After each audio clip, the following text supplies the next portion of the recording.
O-open na natin yung lutuan ni ate. Ito siya, guys. Ang cute kulay pink. Gulit niya kasi yung pink.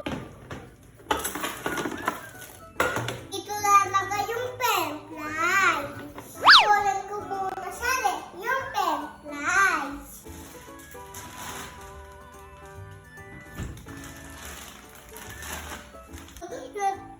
Takot ako. Alagyan ko ng mantika. Natatakot ako, guys.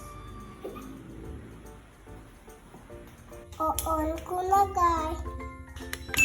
Hintayin lang natin uminit ng mantika.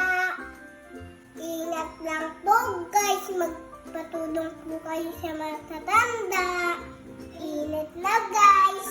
Ito na mga abangit. Nag-aabang ng tempo. Bilisan mo kung matutulog na kami. Namamalat ka na nga. Nagsasalita ka pa. Dalang pagsalagay, guys.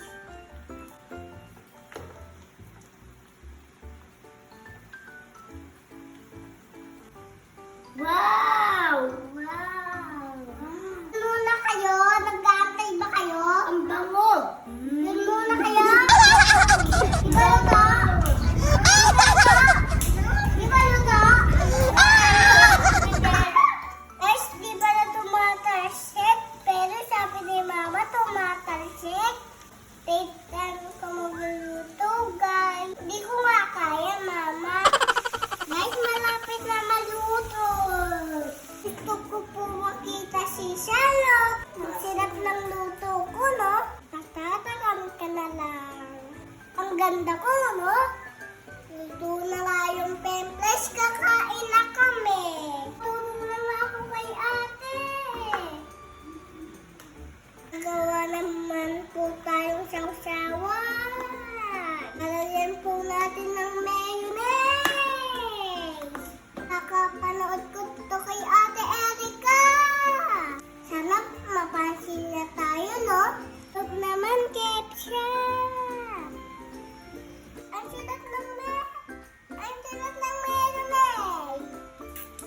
Haluin natin, guys. Lomis.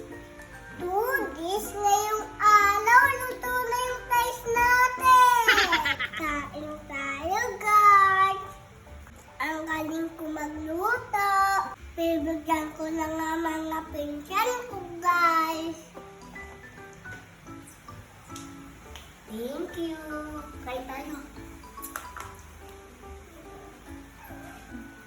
Sarap ng luto ni Atina.